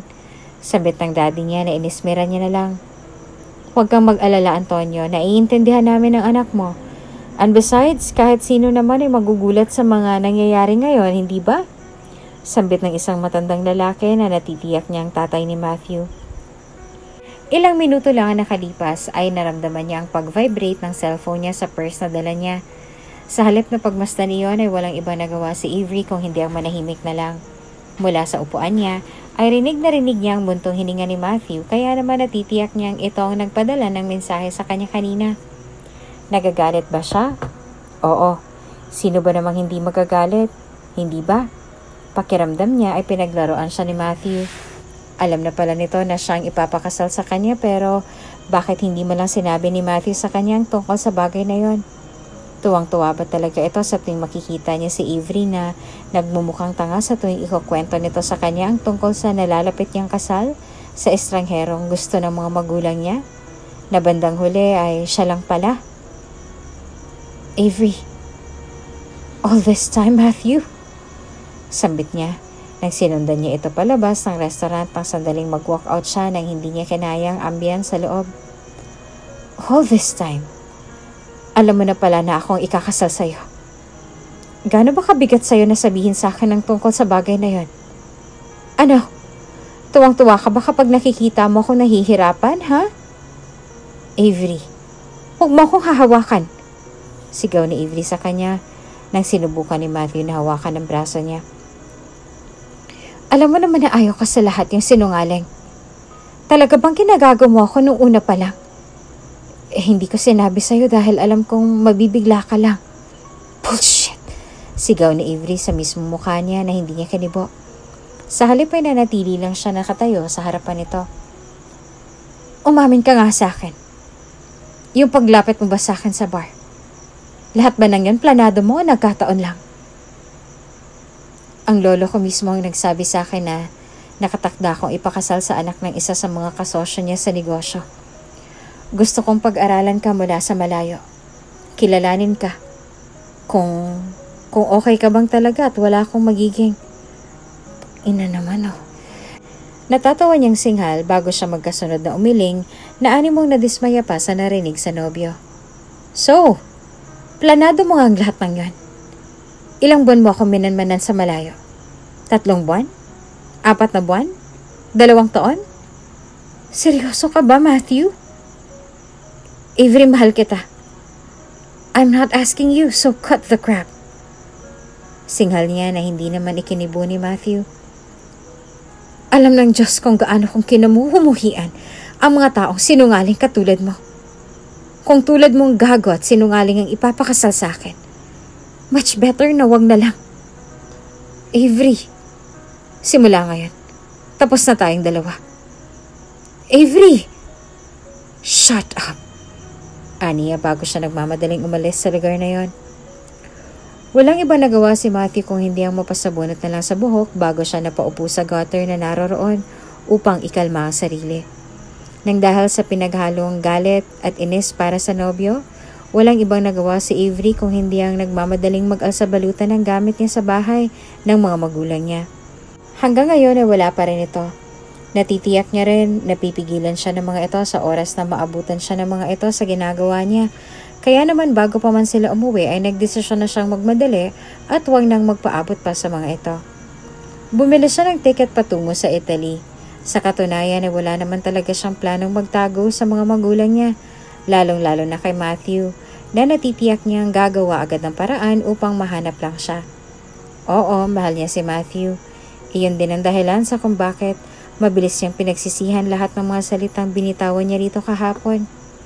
Wala naman talaga siyang balak magtago.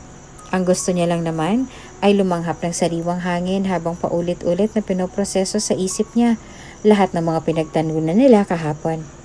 Mahal niya si Matthew at nasisigurado niya rin naman sa sarili niya na may plano talaga siyang magpakasal sa nobyo niya.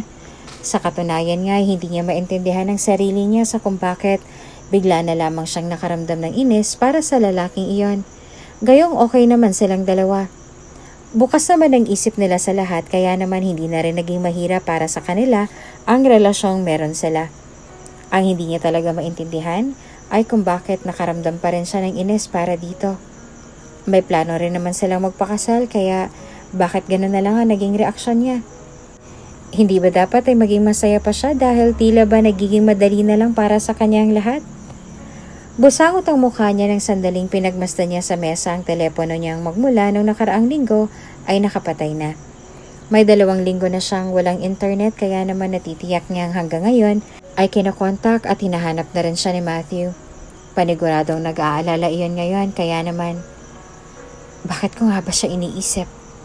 Tanong niya sa sarili bago siya umismid at nagtabo na lang ng mukha gamit ang magazines na hawak niya magmula pa kanina. Hindi niya alam kung bakit pero tila ba pabago-bago ang mood niya nitong mga nagdaang araw. Mas lalo lamang siyang nakaramdam ng pagkabalisa at pagkalito nang sandaling mag-umpisang sumama ang pakiramdam niya nitong mga nagdaang araw. Madalas siyang nagsusuka, lalong-lalo na tuwing umaga. Hindi niya na rin gusto ang amoy ng ginisang bawang kaya naman bihira na lang siya kung kumain ng fried rice ngayon. At isa pa, ay bakit ganito ang nararamdaman niya? Para bang may nararamdaman siyang kakaiba sa katawan niya. Isang pakiramdam na bago para sa kanya.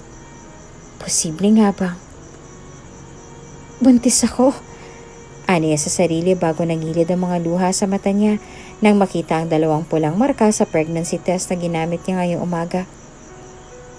Buntis ako. At si Matthew ang ama.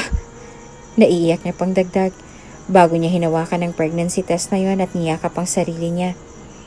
Aaminin niya man o sa hindi, ay isa iyon sa mga bagay na matagal na nilang hinihintay ni Matthew. Ngayong abot kamay niya na ang lahat, hindi niya rin naman mapigilang makaramdam ng excitement. Nawala lang naman ang excitement na yon nang maalala ang lagay ng relasyon nila ngayon. May 1 buwan na siya sa ibang bansa at may 1 buwan na rin siyang walang contact sa lahat. Maging kay Maxie at mga magulang niya, natitiyak niyang may ilang linggo na rin siyang sinusubukang tawagan.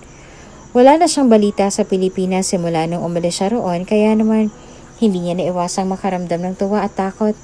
Lalo na ngayong uuwi siya ng Pilipinas dala ang balitang buntis siya. Alam niyang hindi madidismaya ang mga magulang niya, lalo na't silang 2 naman ni Matthew ang ikakasal. Ang ikinakatakot niya lang ngayon ay ang posibleng maramdaman ni Matthew sa oras na malaman niyang ipinagbubuntis niya ang anak na minsan na rin nilang pinangarap noon.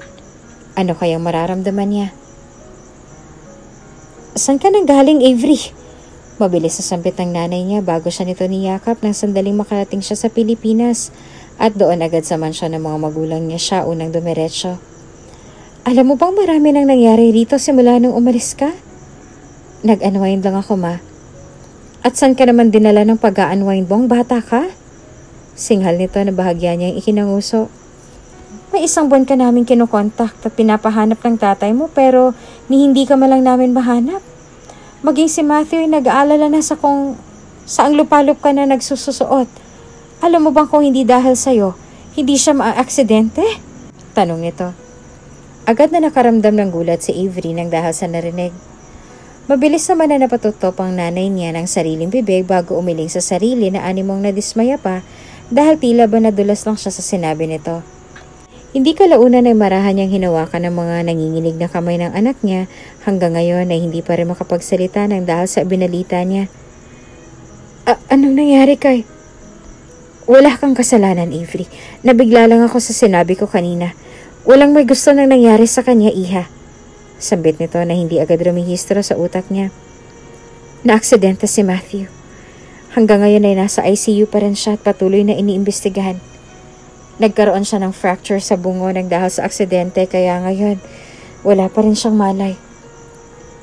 Imposible, ani ang bulong bago niya binitniwan ang mga maleta niya at agad na umalis sa bahay na iyon upang dumiretso sa ospital.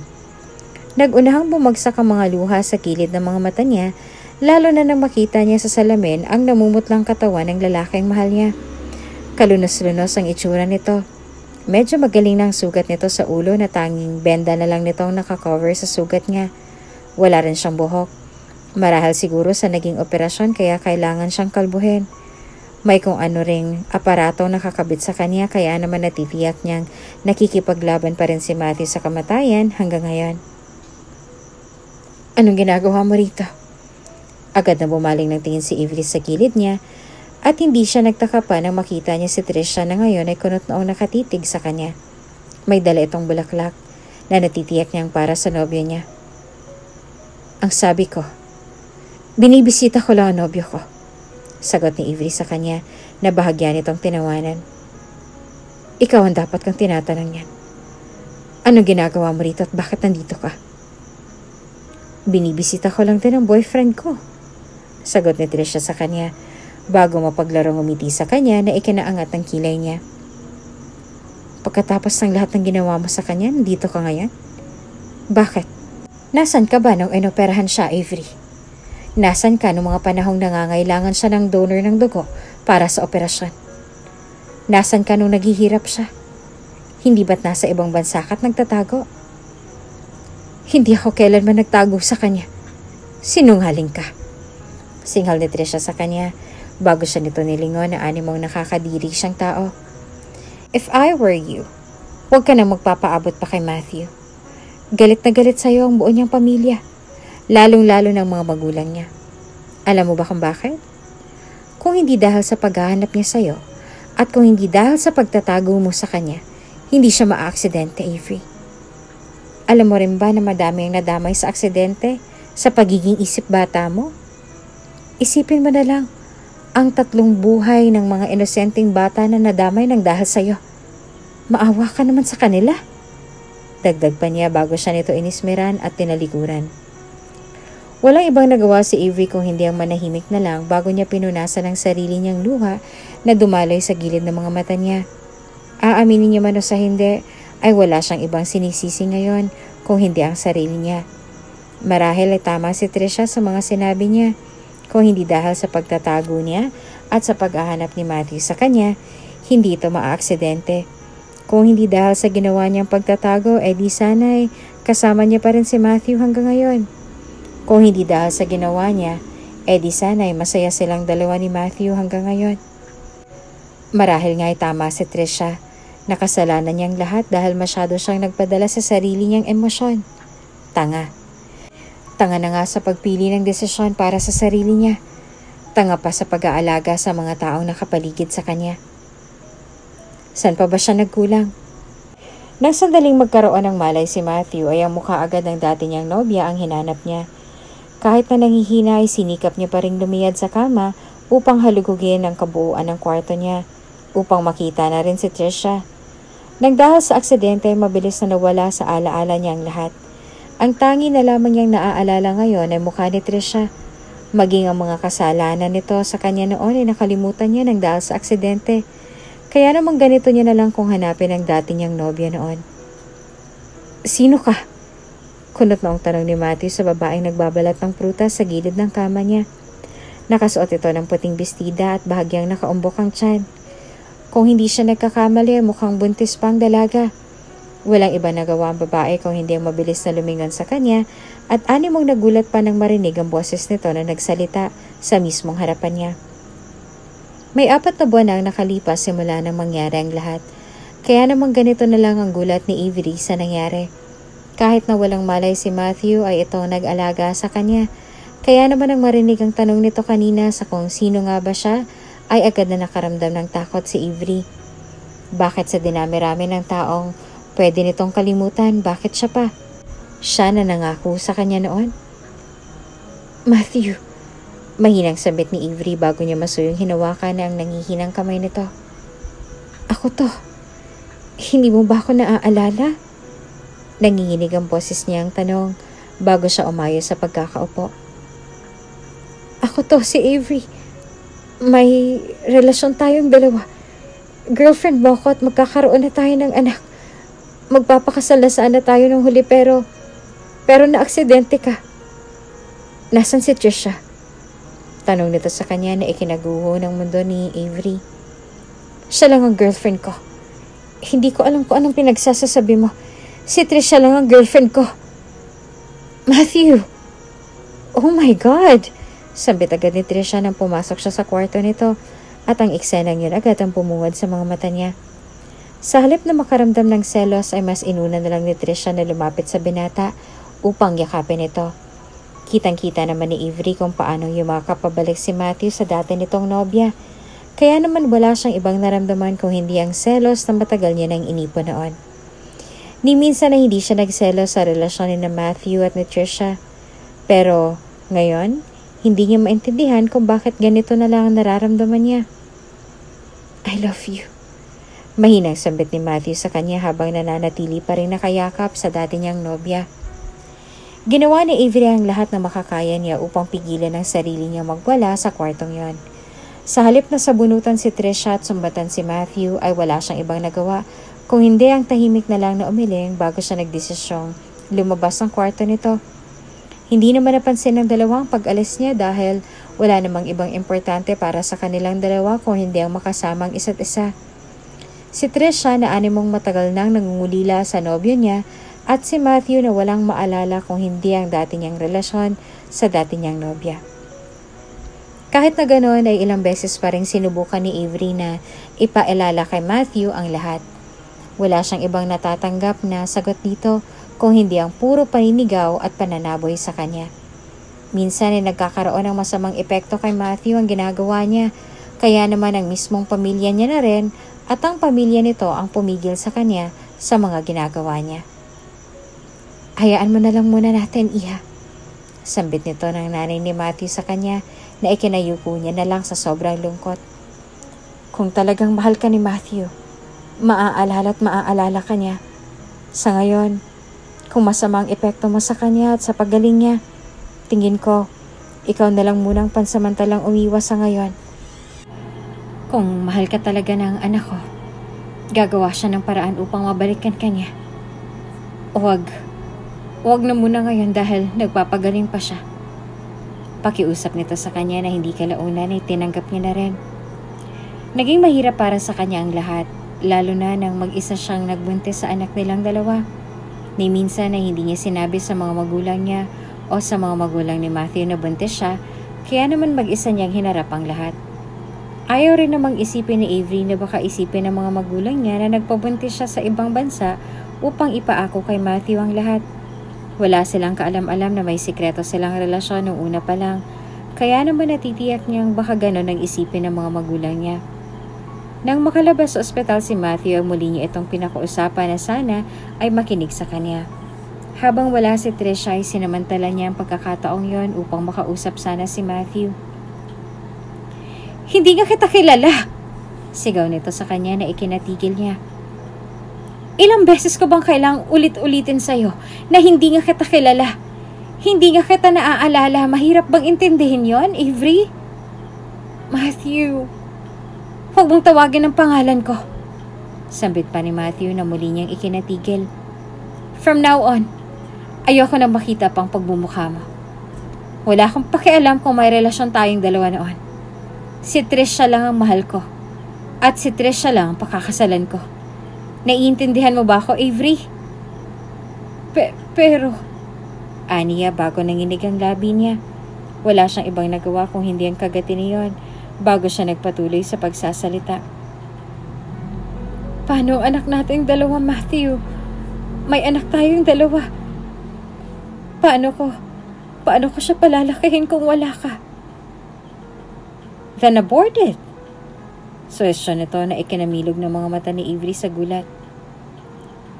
Since hindi ako sigurado na akin yung batang yan, at since wala akong naaalalang may naging relasyon tayong dalawa, abort mo na lang. Wala na akong pakialam kung anong gagawin mo sa bata. Ang akin lang, lumayo ka na at huwag ka nang babalik. Hindi hayop ang anak natin, Matthew. Sambit ni Avery na animong nasasaktan sa suwestyon ng nobyo niya. Hindi hayop ang anak ko na ipapalaglag mo na lang kung kailan mo gugustuhin. Kung ayaw mong humarap sa responsibilidad mo, kahit sa anak na lang nating dalawa. Fine. Hindi ko nahihingi ng kamay mo. Kaya kong palakihin ang bata nang ako lang mag-isa.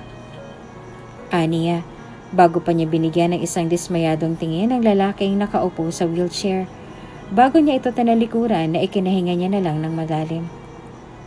Sa kabilang banda ay bahagya namang nakaramdam ng lungkot si Matthew nang makita kung paanong lumuha ang babaeng yon sa harapan niya.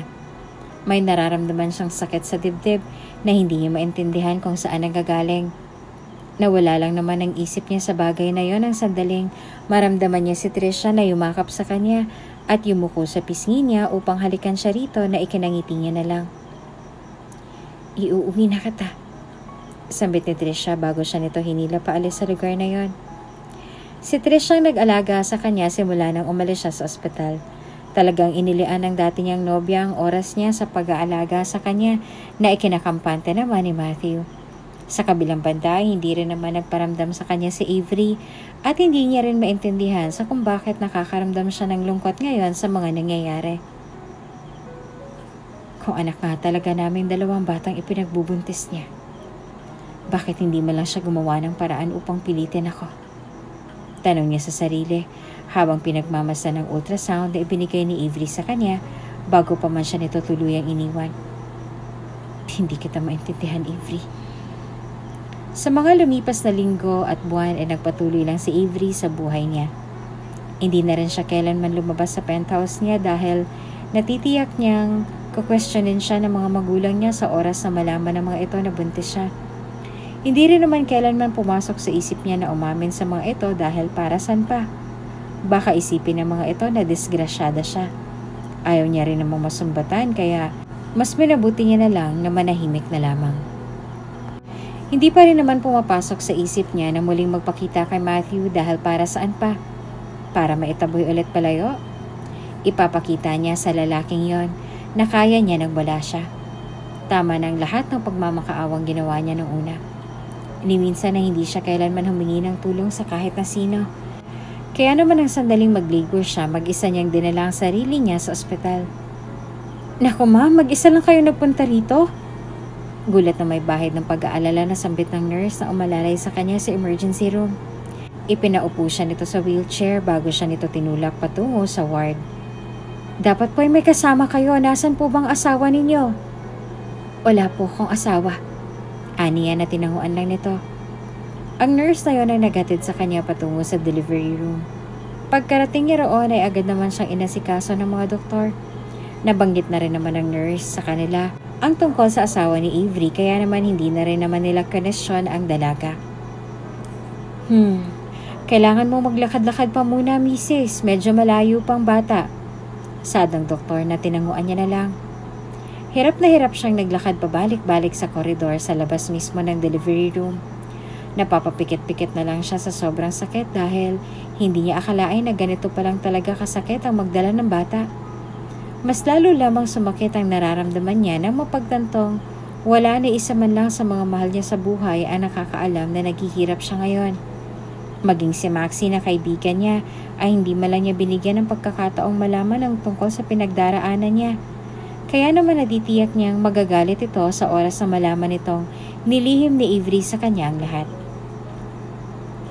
Naririto kami ngayon sa ospital, Mama, para sa check-up ni Trisha. Kapag mabilis na natapos ang lahat, baka tumuloy kami sa pagsusukat ng wedding gown niya mamaya. Aniya sa kabilang linya bago niya pinatay ang tawag. Naroon si Matthew sa ospital nang dahil sa nangyaring aksidente na kinasangkutan ni Trisha nitong nakaraang araw, tila ba na pornada rin ang kasal na matagal na nilang binabalak. Nasa schedule nila para ngayong araw ang gown fitting na muli na namang napornada sa biglaang pagsakit ng tiyan ni Trisha. Kaya naman naroroon na naman sila sa ospital para sa isang panibagong check-up.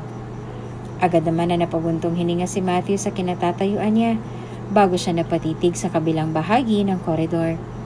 Agad na namunot ang noon niya nang makita niya si Avery na ngayon ay animong pabalik-balik sa kinatatayuan.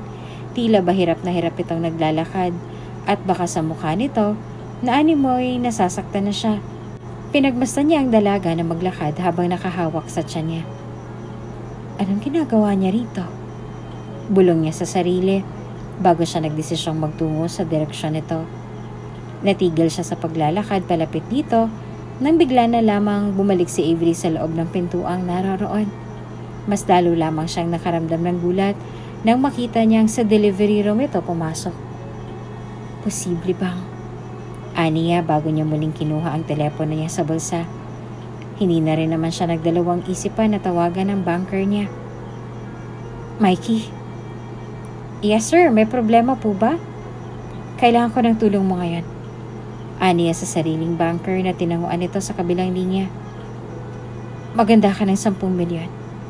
I-deposit mo agad sa account ni Avery Soriano. Bili niya bago niya tuluyang pinatay ang tawag. Hindi kalaunan ay naging successful ang delivery ni Avery sa anak nilang dalawa ni Matthew. May ngiting nakaukit sa labi niya nang sandaling kinuha niya ang bata sa kamay ng doktor na nag-abot nito sa kanya. It's a girl! Saad nito na mas lalo niyang ikinangiti. Nang makita at mahawakan ng anak ay doon niya lang naramdaman ang sayang ni minsan ay hindi niya naramdaman sa buhay niya noon pa man. Hindi niya maitatangging ang anak nila ang naging dahilan kung bakit nagkaroon ng liwanag ang buhay niya. Kung alam niya lang na ang anak nilang dalawa ni Matthew magiging dahilan sa kung bakit mararamdaman niya ang lahat ng ito, sana nung una pa lang ay pumayag na siyang maikasal kay Matthew. Kung hindi lang ba siya nagtago sa Italy noon, may pag-asa pa ba na naaksidente si Matthew? Ang sabi ng nanay niya ay, kung hindi dahil sa kanya, hindi mawawala ang alaala ni Matthew at hindi ito maaaksidente. Kasalanan niya bang talaga ang lahat ng nangyari sa nobyo niya gayong hindi naman niya ito ginusto nung una pa lang? Nawala lang ang isipin niyang yon nang sinabi sa kanya ng mga nurse na naroroon na dadali na muna ang anak niya sa nursery na tinanguan niya na lang. Nang sandaling makalabas ang lahat mula sa kwarto niya, ay siya namang pagpasok ng notification sa cellphone niya.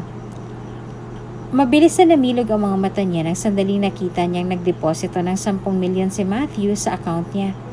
Hindi niya maintindihan kung bakit at mas lalong hindi niya alam kung anong gagawin niya sa 10 milyon na iyon. At talaga ngayon pa? Ngayon na nanganak na siya? Bakit biglaan na lang kung magdeposito ng pera si Matthew sa account niya? Posible bang? Asawa niyo po ba yon, ma'am? Tanong ng nurse na simula nung araw ay nag-alaga sa kanya. Nagpunta po kasi siya sa nursery pagkatapos niyang mga anak. Nagtanong siya kung pwede po bang kumuha ng DNA ng bata. Anong DNA? Nagkibit ng balikat sa kanya ang nurse na mas lalong ikinakunot ang noo niya. Mukhang walang alam si Nurse Shera sa mga nangyayari, kaya naman hindi niya na ito tinanong pa. Nagtanong ng DNA para saan? Posible bang? Mas lalo lamang namilog ang mga mata ni Avery lalo na nang sandaling pumasok si Matthew sa kwarto niya, may 3 araw lang nakalipas. Hindi niya alam kung saan siya magugulat. Sa bulaklak at mga prutas ba nitong dala? O sa presensya nitong hindi niya kailanman inaasahan? Nanganak ka na pala, sambit ni Matthew sa kanya bago niya ibinigay sa kanya ang bouquet na binili niya magmula pa kanina. Nandito lang ako para kamustahin ka at ang anak nating dalawa. Bakit? Tanong ni Avery sa kanya habang kunot noong nakamasid sa kanya na ikinabuntong hininga niya na lang. Alam ba ng fiancé mo na naririto ka? Isang singhap lang ang ginawa nito bago ito umiling sa kanya na ikinangisi na lang ni Avery. Hindi mo naman sinabi sa akin na interesado ka pala sa anak nating dalawa. Talagang nanghingi ka pa ng DNA, ha? Kamusta ang resulta? Negative pa? Natatawang tanong ni Avery sa kanya na namumula ang mga mata niyang ikinaipos ng tingin. Ipaalam mo kay Trisha na naririto ka. Ayokong makatanggap ng reklamo galing sa mga doktor na nanggugulo yung girlfriend mo nang dahil sa akin at sa pagbisita mo rito. Ayoko ng gulo. Hanggat maaari, kaya sana ayusin mo muna yan. Hiniwalayan ko na siya. Putol ni Matthew sa kanya na ikinatigil ni Avery. Nang malaman niyang positive ang resulta ng DNA testing na pinagawa niya, hindi na siya nagdalawang isip pa na ayusin lahat ng papers ng bata. Sa kapangyarihang meron siya, hindi na siya nahirapan pang manipulahin ang lahat. Maging ang birth certificate ng anak nilang dalawa ni Avery ay mabilis niyang ipinaayos. Kaya naman natitiyak niya kung itanggi man ni Avery sa kanyang lahat, alam niya at natitiyak niya hindi na siya dapat mahirapan pa kung sakali. Nang malaman ni Trisha na may ginagawa si Matthew na labag sa kalooban niya, hindi na siya nagdalawang isip pa na humanap ng tao upang maipapatay ang anak nilang dalawa. Sa kabutihang palad, ay mabilis na nakarating kay Matthew ang plano niya, kaya naman hindi na siya nagdalawang isip pa na hiwalayan ito at bantaan. Sa susunod na makita ko pa yung pagmumukha mo na umaaligid sa kung nasan man ang mag-ina ko, hindi ako kailanman magdadalawang isip na ipaligpit ka. Banta niya rito. Bago niya ito binaba sa airport, dala ang mga maletang ipinabaon niya rito. Bahagyang nakaramdam naman ng tuwa si Matthew nang sandaling pumayag si Avery na ipahawak sa kanya ang anak nilang dalawa. Doon lang naramdaman ni Matthew ang tuwa na minsan ay hindi niya kailanman naramdaman sa piling ng dati niyang nobya. Hindi pa bumabalik sa kanya ang alaala niya, ngunit nang maramdaman ang bagay na yon sa piling ni Avery at ng anak nilang babae, doon niya lang napatunayan sa sarili niya na marahil nga ay nagsasabi ito ng totoo nung una pa lang. Kung iniisip mo na babalikan kita pagkatapos ng lahat ng sinabi mo, alam ko, Avery. Aniya bago siya bumaling sa nobya at malungkot nang ngumiti rito na hindi naman ito ginantihan. At hindi ako kailanman magsasawang kuhanin muli ang loob mo at ang anak nating dalawa. Dagdag pa niya na ikinaiwas na lang nito ng tingin. Hindi kalaunan na tuluyan na ngang kumonsulta si Matthew sa espesyalista. Nang dahil sa kabi-kabilang therapy na pinagdaanan niya kasama si Avery, hindi kalaunan ay unti-unti na ring bumalik lahat ng alaala niya. Tuwa naman ang unang sumilay sa puso ni Avery nang dahil sa nangyari. Lahat ng sama ng loob niya sa nobyo niya noon ay unti-unting nawawala. Lalo na nang unti-unti ring bumabalik ang alaala ni Matthew sa kanya.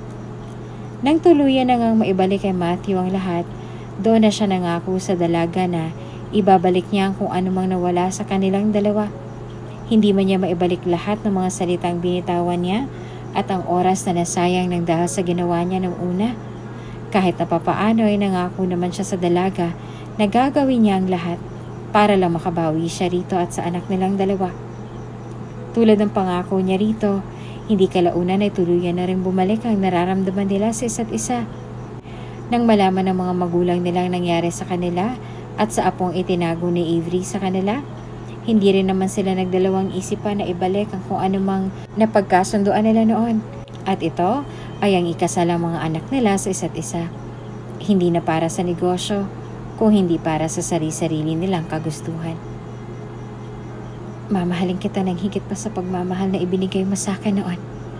Pangako ni Matthew sa kanya, bago niya iniangat ang belo ni Avery na ikiningiti naman ito. Maraming salamat sa paghihintay sa akin, Avery. Mahal na mahal kita. Dagdag pa niya, bago niya sinapo ang pisngi ng dalaga upang mahalikan na rin ang tuluyan. Agad na napatitig ang lahat sa gulat at kilig dahilan upang magkasabay na bumaling sa kanila ang bagong kasal nang may ngiti sa labi. Ginawa ni Matthew ang lahat ng makakaya niya, maging ang paggawa ng bagong memories kasama ng anak niya ay ginawa niya. Tulad na lang ng ginawa niya sa relasyon nilang dalawa ni Avery, na hindi man naging masaya ng una, ay nagawan pa rin nila ng paraan upang maisalba. Lalo na ngayong kasal na sila sa isa't isa. Hindi man naging maganda ang umpisa ng relasyon nilang dalawa, kahit na papaano, ay naging maayos naman ang lahat, lalo na nang magkasama nilang inayos ang relasyong kagustuhan lang ng mga magulang nila noon.